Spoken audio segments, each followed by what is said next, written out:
Hiya everybody, welcome back to my channel, Boomy Reactions. I am Boomy. Thank you for watching, my lovelies. Now today we have a rather interesting video. So this comes a little bit of a follow-on from the MRE video where I tried one of the MRE, the pre-prepared meals, and you know, for use like in the field, in the military, when there is like a natural disaster, you know, and they're easily prepared meals. And it's the first time I've ever tried or experienced anything remotely like that. So it was rather a weird experience. I can honestly say, is it amazing food that you're going to go out and rave about? No, not necessarily. But it is, you know, if you have no other choice, if you're cold and you have no other means of preparing a meal, then I think these are absolutely fantastic. You know, I tried the chicken curry, and I can honestly say, if you're out, you know, and you've got no other means to prepare food or any other food available, then they're quite a treat, really, because it's nice, hot, warm food. There's snacks in there. There's sugary treats. Oh my gosh, I fell in love with the cookie. It was absolutely delicious. It was oatmeal cookie, and it was really, really tasty. Now, the grape beverage, I'm not gonna lie, that was very salty, but I understand it's to keep you hydrated. It's to replace any electrolytes. You know, it's to avoid dehydration. So, you know, it serves a purpose. I understand. So, yes, for what it is, I think they're absolutely fantastic. They are a lifesaver and very nutritionally balanced. So you'd get all the calories that you need in probably the healthiest way in that pack. And it's mind-blowing. I think they're so useful. They're so fantastic. So as a follow-on from that, guys, this video comes as a request from Nick from my Patreon. Thank you so much, Nick. And Nick says, Boomy, here is a great triple feature reaction for a follow-up on your MRE. These are also a very cool video explaining food when you have a supply infrastructure. Okay, so let's check this video out. This is how army cooks are trained to feed 800 soldiers in the field. Now, I've had one or two jobs working in kitchens and preparing food, and the idea of feeding 800 people feels like something of nightmares. Like, that is an overwhelming amount of people to cook for under what I imagine at times are very, very stressful conditions, to say the least. So I've got nothing but admiration for the people who can do this job and feed people to the extent when they're actually like complimenting you on what you've made for them, filling tummies. So yes, absolutely amazing. I don't know how they do it. So hats off to those people. And as ever, guys, if you're enjoying these reactions, please like and subscribe to my channel. Thank you so much, my lovelies. If you're interested, I have a Buy Me a Coffee account. The link is over here. And should you wish to support this channel any further, I have a Patreon account. If you fancy checking that out, the link is in the description below. When U.S. Army soldiers are on deployment or running field exercises, they have to eat a lot. Oh, yeah. You got this burning right here and no. I imagine like they're so active and consuming so many calories. It must just be, you know, it's a bit of a no-brainer, isn't it, really? They're doing so much. They're so active. You'd need an awful lot to eat. No food cooking. Stop. That's where Army culinary specialists come in. If a unit goes out to the field, if a unit deploys, well, they've got to eat. So we're going with them. After completing basic training, future culinary specialists head to Fort Lee, Virginia, to train for 8 weeks, where they'll learn how to cook for up to 800 soldiers in this. It might not look like much now. Stand clear. Give me a call. The kitchen. But when it's fully assembled, it has the capability to act as a fully functioning kitchen that can keep troops fed in the most remote of environments. Wow! We went from a box on wheels to a whole freaking kitchen, right? But before trainees cook for hundreds of hungry soldiers out in the field, That shit looks like more than 5, doesn't it? they have to start with the basics. There you go, okay? Some of them don't even know how to turn a stove on. Insider spent Oh, I hope there's no Gordon Ramsay personalities going on in these kitchens. I mean, I kind of hope there is, because Gordon Ramsay is like nothing short of a genius. but none of the language. 5 days at Fort Lee, observing several classes at various stages of training. One of the main things that I like to tell my soldiers as I'm training them is we don't just provide food, we provide fuel. For those personnel who are on the front line, for the war fighter. I would actually say, maybe this is just me being a food obsessed glutton. I would say meal times must at times be a little bit of a relief, Am I right? I have no experience here, so do correct me, guys. But I would imagine, very much for me, like I say, being a foodie, I look forward to my meals. They're also a social time in our household. So you're not just providing fuel and food. It's a bit of a distraction. If you've had a rubbish day or you're very, very busy, you've had absolute dog's life. That meal isn't just fuel. It's filling your tummy. It's a nice thing, isn't it? It's relief from that. It's social interaction with your peers, with your friends, your fellow soldiers in this case. So I just feel like it's much more than that. I think food is so much more important than I think we credit it with. Do you know what I mean? Food for the soul. This side in. 3,000 to 4,000 members of the Army and National Guard graduate every year from the 8-week course, which is broken down into 5 sections. First, classroom training on food safety, sanitation, and nutrition. Yes. Then, hands-on training in the techniques of cookery, before moving on to baking, cookies, pies, and more. Next, 5 days of cooking in the Garrison dining hall.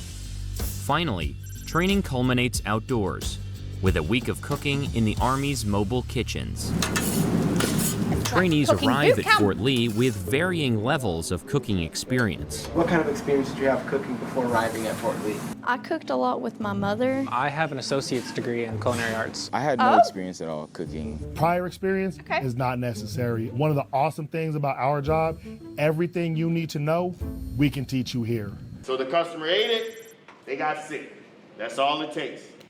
It's one of these where, I don't know, I imagine you could be a very competent pastry chef and be very, very good at what you do.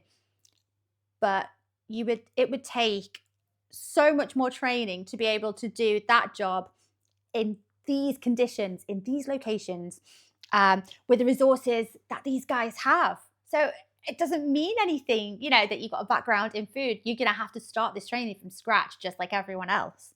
Okay. Training begins in the classroom, with 2 days of instruction in sanitation and nutrition. The information that trainees learn is to ensure that they're cooking good, nutritious food for the warfighter. And then they also learn about safety, sanitation, how to prevent infectious disease, how not to transfer and cross-contaminate food, and then how to provide safe meals. Sanitation is everything. If your people aren't safe, and if you aren't safe, then the mission can't be completed. Trainees are tested at the end of each block of training in the form of a 50-question exam. We have anywhere from 9 to 15 different diseases that they learn. Then they have to understand what food items they're found in, how do their practices impact their ability to be able to spread those diseases to different customers within those facilities. You will go to your stations, you will put on your hat, and you'll put on your apron. Training moves from the classroom to the cooking labs during techniques of cookery. The techniques of cooking is basically their first introduction to the kitchen. Some of them don't even know how to turn a stove on, so that's where I get to teach them how to use their equipment. But before they start cooking, trainees need to become familiar with the tools they'll be working with. This first bend in your finger, this first little knuckle, all right, this is gonna be the furthest point out, so this is gonna be on your knife. It'll be just like this. There's a couple methods that I use, like a claw method, making sure that they tuck their fingertips underneath, because in our field, you kind of need your fingers, you kind of need all of them. Cube is what? Same size all around, right? All right, so. Trainees get to see instructor demonstrations on how to cook certain foods during their first 4 days in the labs. But they won't have that luxury later on. Weigh up your beef, put it in your large pot, and you just move on to the next step, okay? They'll come up to front of our stations, and we'll literally show them how to do it step by step, accordance with the recipe card. Then they have the opportunity to go back to their stations and apply what we taught them how to do that product. If you don't have rice in your small pot yet, half a cup of rice, all you have to do is read your recipe cards, guys. That is key.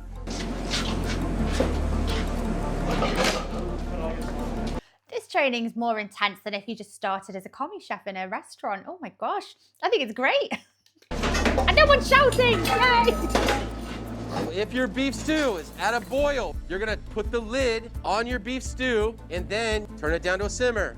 I think in this whole procedure, if you don't understand how to read a recipe card, then you're gonna fail. You have to be able to read it step by step. That way you can learn how to do these things and execute. That looks like more than 5, doesn't it? Looks like 6. Jesus.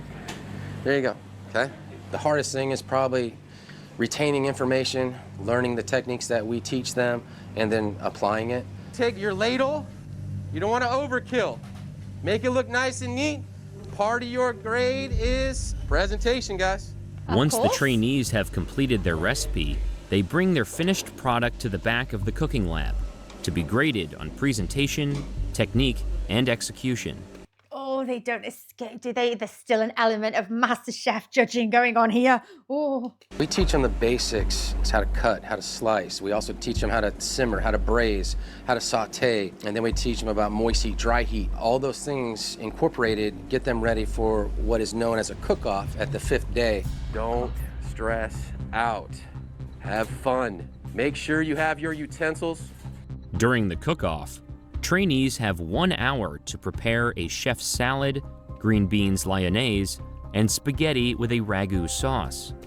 Did you hear that chef earlier? It's like the opposite of Gordon Ramsay on Kitchen Nightmares. Don't stress, guys. It's okay. Have fun with it. Oh, I wish I was trained by this guy. He sounds lovely. But won't receive a demonstration or explicit guidance from their instructor. Coming in today for cook-off, I was actually excited because I enjoy cooking. It's fun. I was a little nervous about what to expect, unknown, not knowing like, oh, I make a mistake. It was just a whole lot of anxiety, a lot of nervous thoughts and excitement bunched in one cluster. You're all excited. Sometimes they are scared because there is a time that they're timed with, and also, it's just stressful. And then you got me watching you around your back and all that stuff. I don't care what anyone says. You could have the nicest instructor.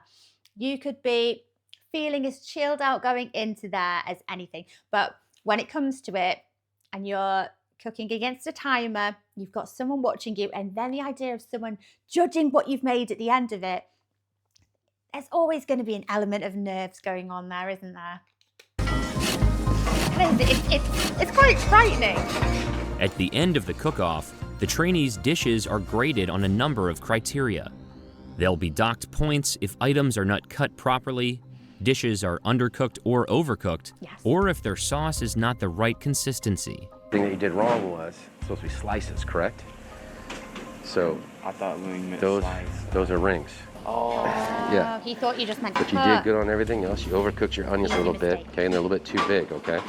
A lot of the students did a lot of things right. The biggest thing is when they do cut-ups. Some of their cuts that they do for these products are either too big. Some things that are wrong is they don't drain all the liquids off of certain individual items.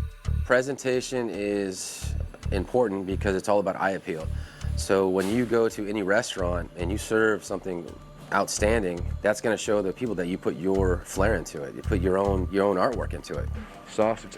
I think it's making people want to eat your food, isn't it? Because, everyone's favorite isn't always going to be on the menu every single day, but you have it looking presentable and in a nice way. It just looks appealing. But do you know what I think? Because the chef said here, sometimes at these early stages, there's things like cutting carrots up too thick, for example, or not draining maybe like the pasta completely. Would it be a good idea, I think anyway, to get them to try each other's food, or at least to try their own, and then try it as someone who is eating that meal and let them critique it for themselves? So then they're more aware of what the consequences are of chopping those carrots up a little bit too thick, because they're not going to cook as well in the time. So when you eat them, you're going to be a bit like, oh, it's quite al dente today. Or, you know, your pasta's going to be a little bit soggy. But I don't think it means an awful lot to say to someone, oh, don't do that next time because, you know, that's not too pleasant for someone to eat. Get them to try it for themselves and then they can critique it for themselves and be like, oh, yeah, actually, no, that is a bit soggy. Why would anyone else want to eat that? Next time, I'm definitely not going to do that. Just makes it a little bit more of a personalized learning experience. It's my 2 cents anyway. Outstanding, good job. Salad, good presentation, and good cuts, right? So good job. All the trainees passed all their products today, so it makes me feel very happy. It makes me feel like they listened to what I had to teach, and they applied it to everything that they plated on their presentation. Oh, they are And trying it actually themselves. preparing it and see actually how you idea. got all this put into one dish. It comes out so well. It tastes so good. It puts a lot of pride in your heart. So you use your rubber spatula to Oh, get all that bacon. sugary goodness inside the bowl. Now armed with a foundation in the techniques of cooking, trainees Harder. move on to baking. Well, you know, everybody has a sweet tooth, but like I say, we're just not feeding soldiers, we're feeding civilians too. So we just make sure we give them a nice home away from home treat, and I think everybody deserves that. When you're putting your sweet potato pie mixture in your shell, ensure you do not get it on the edges or it's going to burn. Everybody tracking? What we Remember, baking? get your butter knife, you will stick it in the center, and then pull out, it should come out clean. So if not, just put it back in there. Are we making a pumpkin pie or a sweet potato pie? Yummy. But sometimes in techniques of cooking, they have trouble in that, and then they become the best baker in this section because they know they have to pay attention to detail and they can't skip any steps. Baking is a science, and if you don't pay attention exactly, you're gonna get it wrong. If we had a conventional oven, yeah, it will be done. But these gas, because the heat is coming from up from the bottom, it's taking longer for it to cook around it. As we well know, guys, like this lady here hit the nail right on the head. Cooking, a little bit more forgiving the majority of the time. It's not all the time. The majority of the time, cooking is a little bit more forgiving. You can eyeball things, can't you? You can alter seasonings for your own personal taste. You can make small changes. But in baking, that is a lot more difficult to do. Nigh impossible unless you are very, very talented and very experienced in baking. But generally speaking, just don't deviate from a recipe. It never ends well. I've learned a lot with Miss Harrison. She's a great cook, great teacher. So once your fruit pie and your sweet potato pie, when they're done, I want you to put them both on the same sheet pan. And then we're gonna present it over there by our numbers. Once again, the trainees' finished products are graded on a number of criteria. For my custard pie, you guys did a real good job. So the filling looks good, so now my eyes is going to the crust, okay? So that's what's gonna sell me, the crust. Whew, it's tight. Who's this, number 6, number 2, and number 7 again. You did a good job today. The baking module of training also ends in a 50-question exam and bake-off. I'm glad they showed this so they do get to try their own creations and maybe each other's creations as well. And that's excellent. I think the idea is it's really reinforcing the lessons learned and, you know, what to do, what to change for next time. So I think that's fantastic. Oh, sweet potato pie. I've become a big fan recently. I do love it. But for now, trainees get to enjoy the fruits of their labor. Of course. The Garrison Operations module of training is a culmination of everything the trainees have learned so far. It's the first glimpse of what they will see once they get to their actual unit after they graduate. Trainees spend 5 days cooking in an actual Garrison kitchen at Fort Lee, preparing a variety of food. Oh. So attention. While you prepare for food now, call out. We observed one platoon of trainees over the course of several mornings, which starts at 0500 with what's called a cook's mount. It's accountability for everyone that's supposed to be on the shift. And we're checking for the hair, we're checking to make sure that it's nice, neat. We're checking for nail length, we're checking to make sure that there's no abrasions or make sure that they're not sick. Once the trainees pass their daily inspection, they start preparing breakfast. Think about when y'all make cinnamon rolls upstairs in small quantity baking. You're making it the same way. Operations are a lot more thorough than what I had expected it to be. Everybody is assigned to their own station and position, and whatever doesn't get done in the end, we pick up the slack and as a team and work together to ensure that food gets handled out in an orderly manner. Slice the entire ham up, cut it off, then you remove the ham, right, and you put it into your third pan, okay? For the first couple of days, I look for them to be sort of confused. They don't know where things are. They don't know how to turn on certain equipments and things of that nature. You want to kind of make it in a straight line, right? And then remember which ones you laid down first, right? Come Thursday and Friday, then that's when the instructors typically take a step back, and then we kind of let them operate on their own so we can see if they're grasping the information. Even though it was stressful, it was really like hands-on, and you got to like learn and experience a lot more things, and you got to make more like meals, prepare dishes for like other people to eat, not just yourself and your platoon. Thank you very much. Trainees head outside for the fifth and final module of training, which is focused on field cooking operations. So you're gonna alternate your meat between here and here. You know what I mean? The equipment that we teach here at Field Operations Training Branch, that's the equipment that we use in the operational force. But before they can start cooking in the mobile kitchens, On lift, everybody raise it up. Ready, set, go. 1, 2, 3, on lift. they have to learn how to build them. Let me get 4 up there, everybody else down here on the ground.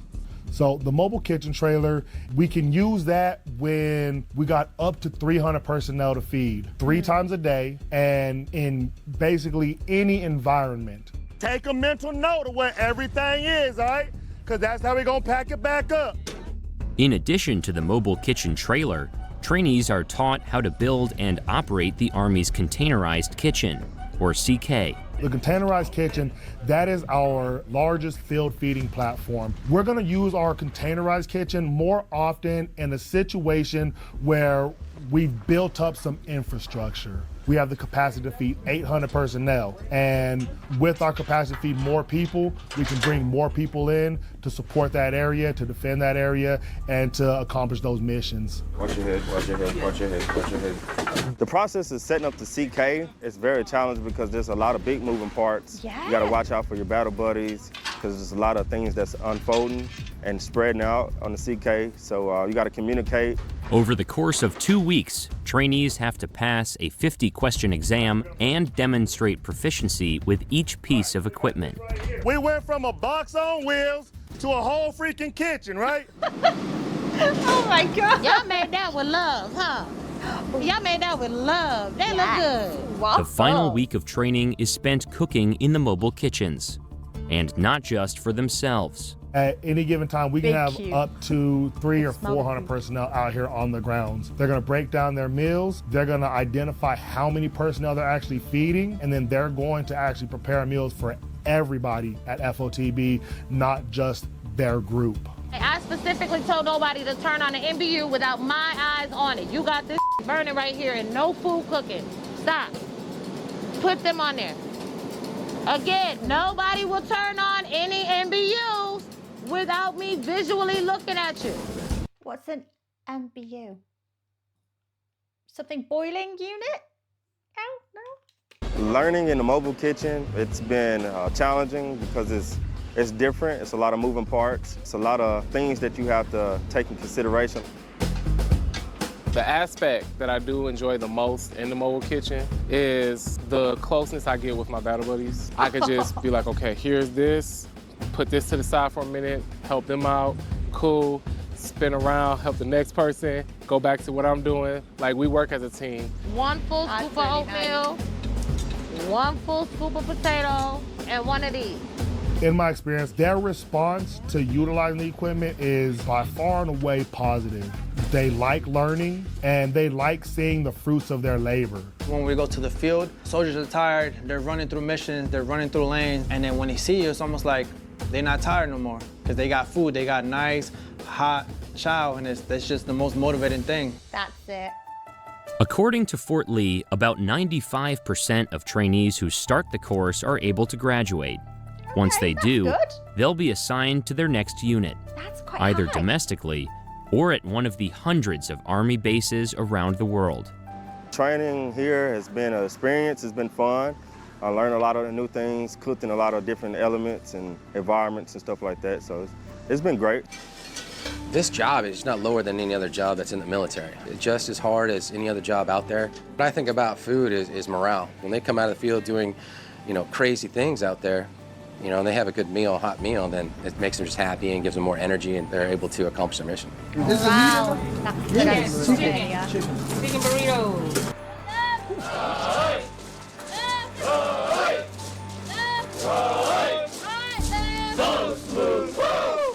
What if? I think it's absolutely amazing. I have the most respect for people who cook for other people. It's definitely a labor of love. You put a lot of yourself into the meals that you prepare for other people, but to be able to do it in these different environments and different terrains and different weather, the weather must factor into it as well sometimes.